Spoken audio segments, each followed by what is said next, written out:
அன்பார்ந்த இறைமக்களே, கிறிஸ்துவின் மறுப ஜபக்குழுவின் வாயிலாக இன்று உங்களை சந்திப்பதில் நான் பெரும் மகிழ்ச்சி அடைகிறேன்.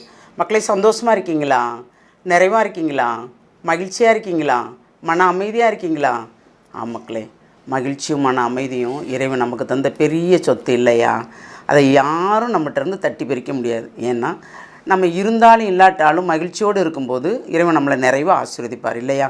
இன்றைக்கி அவர் என்ன இறைவார்த்தை நமக்கு தர்றான்னு பார்ப்போமா?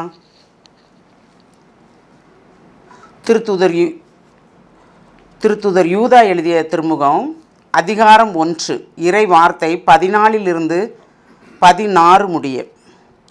ஆதாமுக்கு பின் 7ஆம் தலைமுறையான ஏனோக்கு இவர்களை குறித்து, இதோ ஆண்டவர் எல்லாருக்கும் தீர்ப்பளிக்க தம் பல்லாயிரக்கணக்கான தூயவர்களோடு வந்துவிட்டார். இறை பற்றில்லாதவர்கள் செய்த அனைத்து தீச்செயல்களுக்காகவும் இறை பற்றில்லாத பாவிகள் பேசிய அனைத்து கடுஞ்சொற்களுக்காகவும் தண்டனை வழங்குவார் என்று முன்னுரைத்துள்ளார். இவர்கள் எப்போதும் முணுமுணுப்பவர்கள், குறை கூறுபவர்கள், தங்கள் தீய நாட்டங்களின்படி வாழ்பவர்கள், வரம்பு மீறி பெருமை பேசுபவர்கள், தங்கள் நலனுக்காக பிறரை போலியாக புகழ்வார்கள். என்ன சொல்கிறாப்புல யூதா? யூதா யாரோட? 12 அப்போஸ்தலர்ல ஒருத்தர் இல்லையா? அதான் திருத்தூதர். அப்போது அவர் என்ன சொல்கிறாரு? தங்கள் நலனுக்காக பிறரை போலியாக புகழ்வார்கள். எப்படி பாருங்கள் வார்த்தை. நமக்கு என்ன தேவையோ அதுக்காக நம்ம நல்லா இருந்தாலும் நம்ம நல்லா இல்லாலும் நம்ம செயல்கள் நல்லா இல்லாட்டாலுமே அவர்கள் நம்மளே புகழ்வார்கள். அதுக்கு தான் முதல்ல என்னென்று கொடுக்குறாருன்னா, ஆதாமுக்கு பின் 7ஆம் தலைமுறையான ஏனோக்கு இவர்களை குறித்து ஆண்டவர் எல்லோருக்கும் தீர்ப்பு வழங்க வருவார்னு சொல்லியிருக்காங்க இல்லையா? அப்போது இறை பற்றில்லாதோருக்கு, இறை பற்றுள்ளோருக்கு இல்லை, இறை பற்றில்லாதோருக்கு அவங்க செயல்களுக்காகவும் தீய நாட்டங்களுக்காகவும் தீய விருப்பங்களுக்காகவும் ஊனியல்புகளுக்கும் சேர்த்து தான் கொடுக்க வர்றார். ஆனால் இவங்க என்ன செய்வாங்க தெரியுமா? நாம் என்ன தான் செஞ்சாலும் ஆண்டவர் கண்டுகொள்வதில்லை அப்படிங்கிற மாதிரி இருப்பாங்க. அவங்க கண்டுகொள்ளாமல் இருப்பாரா? மனம் மாறுவதற்கு எத்தனையோ நாட்கள் கொடுப்பார் இல்லையா? காலங்கள் இருக்குது, வருஷங்கள் இருக்குது. அப்படி கொடுக்கும்போது அப்பவும் மனம் மாறலைன்னா தான் அதுக்குரிய பலன் கிடைக்கும்.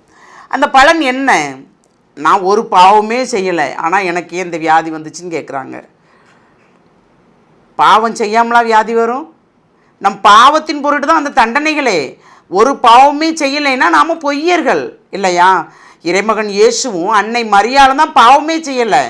ஆனால் நம்ம சின்ன சின்ன காரியங்களில் கூட, இப்போது ஒரு சின்ன காரியம் இருக்குன்னு வச்சுங்க, நம்ம சகோதரன் பட்னியாக இருப்பான், சகோதரனுக்கு தேவையான காரியங்கள் இருக்கும், ஆனால் அதெல்லாம் நம்ம செய்ய மாட்டோம். நம்ம பிறருக்காக செய்வோம். அது எதுக்கு செய்வோம்? நம்ம ஒரு நல்ல பேர் வாங்கணும், நம்மளை எல்லாரும் நல்லா சொல்லணுங்கிறக்காக செய்வோம். சகோதரன் பட்னி எடுக்கும்போது அவன் பசி அமர்த்து, நீ பிறருக்கு உதவு, உன்னிட்ட உள்ளதை எடுத்து உன் உழைப்பின் பயனை பிறருக்கு கொடு. அப்படி நீ நம் உழைப்பின் பயனை நாம் கொடுக்கலன்னா என்ன நடக்கும்? மொத்தமாக இப்படி வியாதியின் தன்மைக்கு நாம் கொடுப்போம். அந்த மாதிரி தான் சில பேருக்கு வியாதிகள் வரும். புடமிடுவதற்காக, அவங்க இறைவனுக்கு உகந்த வாழ்க்கை வாழ்ந்திருப்பாங்க, புடமிடுவதற்காக, அவரோடு ஒன்றித்திருப்பதற்காக, அதாவது கடமைக்காக ஜெபிப்போம், கடமைக்காக வாழ்வோம், கோயில் போவோம். அதாவது திருவிழா கிறிஸ்தவர்கள் மாதிரி திருவிழாக்களில் நல்லா கலந்துக்குருவோம், முன்னணி நின்றுக்குருவோம், இறைவார்த்தை வாசிப்போம், கேட்போம். கேட்கும்போது செவிக்கு இனிமையாக இருக்கும், வாசிக்கும்போது நமக்கு உணர்த்துகிற மாதிரி இருக்கும். ஆனால் அதோடு சரி, அப்புறம் விட்டுருவோம். நம்ம அப்படி இருநிலையில் வாழும்போது தான் ஆண்டவர் நம்மகிட்ட கணக்கு கேட்குறார். நீ எனக்குரியவன், நீ எனக்குரியவ. அப்படி இருக்கும்போது நீ இருநிலையில் வாழ்கிற, ஏன் ஒரே நிலையில் வாழு? இவ்வுலக செல்வங்கள் தான் உனக்கு முக்கியமா, நான் உனக்கு முக்கியமானு கேட்குறாரு அவர். யார் முக்கியம்? இறைவன் தான் முக்கியம். அப்போது நாம் ஒவ்வொரு நேரமும் என்ன செய்யணும்? இறைவனோடு ஒன்றித்திருக்க வேண்டும். ஏனென்றால் பாவிகள் என்ன செய்வாங்களாம்? இறை பெற்றில்லாதவர்கள், இறை பெற்றில்லாத பாவிகள் பேசிய அனைத்து கடுஞ்சொற்களுக்காகவும் தண்டனை வழங்குவார் என்று முன்னுரைத்துள்ளார். இவர்கள் எப்போதும் முணுமுணுப்பவர்கள், குறை கூறுபவர்கள், தங்கள் தீய நாட்டங்கள் இப்படி வாழ்பவர்கள், வரம்பு மீறி பெருமை பேசுபவர்கள், தங்கள் நலனுக்காக பிறரை புகழ்ந்து பேசுபவர்கள். இப்போ எனக்கு ஒரு காரியம் ஆகணும்னு வச்சுக்கோங்க, சரியா? எனக்கு ஒரு காரியம் ஆகும்போது நான் ஒருத்தரை அவங்க என்ன தான் தப்பு செஞ்சுருந்தாலும் அந்த தப்புகள்லாம் மறைச்சி நீங்கள் நல்லவங்க ஓகோன்னா பேசுனா, அப்போ அவங்க என்ன செய்வாங்க? ஆஹா, நம்ம தப்பு குற்றஞ்சாட்டலை, அவங்க நம்மளை சுட்டி காட்டலை அப்படின்னு சொல்லிட்டு நான் என்ன எதிர்பார்த்தனோ அதுக்கு மேலாக அவர்கள் தருவார்கள். அதுவா இறைநீதி? இல்லை, தண்டனை உண்டு. நானாக இருந்தாலும் சரி, அடுத்தவங்களாக இருந்தாலும் சரி, அதுக்கு தண்டனை உண்டு. என்ன சொல்கிறாங்களோ, யார் என்ன தப்பு செஞ்சுருக்காங்களோ சுட்டி காட்டு, அதுதானே உனக்கு கொடுத்துருக்கு. எல்லார்ட்டையும் தூய ஆவியானவர் இருக்கார். நாம் எப்படி பயன்படுத்துகிறோம்? நம்ம பயன்படுத்துகிற விதம் எப்படி இருக்குது, அதை வச்சு தான் நம்ம நிறைவாக இருக்க முடியும் இல்லையா? இப்போ இந்த இறை சிந்தனையோடு ஒரு விசை சிந்திப்போமா? எல்லாம் உள்ள இறைவா, ஆமாண்டவரே, எங்கள் சொல்லும் செயலும், ஆமாண்டவரே, எங்கள் நடத்தையும் எங்கள் சிந்தனைகளும் எல்லாம் சேர்ந்தே தூய்மையாக இருக்க வேண்டும் என்று நீர் விரும்புகிற ஆண்டவரே. அதனால் நாங்கள் எப்பொழுதும் தூய்மையாக இருக்கும்படி எங்களை ஆசீர்வதியும் ஆண்டவரே.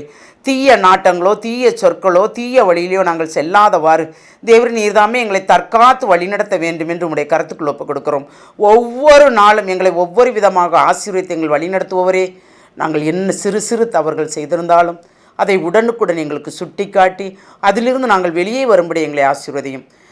அன்பின் பரலோக பிதாவே, உம்முடைய கரத்துக்குள் நாங்கள் எப்பொழுது இருக்கும்படி நீர் எங்களை ஆசீர்வதிக்க வேண்டும் என்று எங்கள் அனைவரையும் உம்முடைய இரக்கத்துக்குள் ஒப்புக் கொடுக்கிறோம். எங்கள் ஜெபம் கேட்கும் நல்ல பிதாவே. ஆமேன், ஆமேன், ஆமேன்.